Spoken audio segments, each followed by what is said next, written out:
beaucoup de chrétiens sont sauvés, mais pas engagés. Vous savez, on aime Dieu, on vient à l'église, on prie beaucoup, on rentre dans des retraites, on va dans les montagnes. Mais est-ce que notre vie produit des disciples? Dans le livre de Matthieu, au chapitre 28, du verset 19 à 20, on nous dit « Allez, faites de toutes les nations des disciples, les baptisant au nom du Père, du Fils et du Saint-Esprit, et enseignez-leur à observer tout ce que je vous ai prescrit. » C'est un ordre, c'est une mission pour tous les croyants. Ce n'est pas une option, bien-aimée, mais c'est une tâche irrévocable. Est-ce que notre vie produit des disciples? Parce qu'à la fin, ce n'est pas combien de cultes tu as suivi qui comptera, mais combien de vies ont été transformées à travers toi. Est-ce que nous sommes en train de vivre cette mission, de faire de toutes les nations des disciples, ou sommes-nous simplement des spectateurs?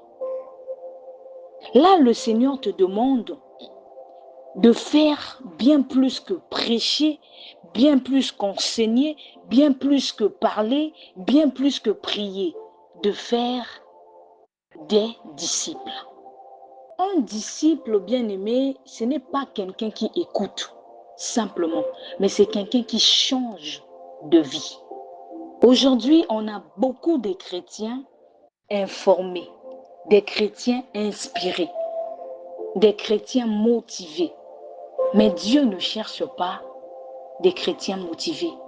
Il cherche des chrétiens transformés. Il cherche des chrétiens qui vont accomplir, sinon finir ou terminer cette mission de faire des nations des disciples. Lorsque le Seigneur donne un ordre de mission à tous, je voudrais signaler cela. Le Seigneur ne l'a pas donné à une catégorie de personnes.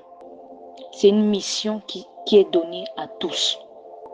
Vivre pour faire les disciples de Christ. Alors par définition, le terme disciple désigne un élève ou un apprenti. Un disciple, c'est quelqu'un qui suit son maître.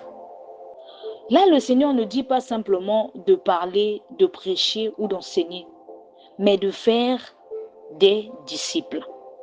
Un disciple, c'est une personne qui suit l'exemple d'un maître. Amen. Est-ce que notre vie produit des disciples? Alors, la vraie question à se poser aujourd'hui serait de dire combien de vies ont été transformées à travers toi? Est-ce que nous sommes en train de vivre cette mission de faire de toutes les nations des disciples, ou sommes-nous simplement des spectateurs?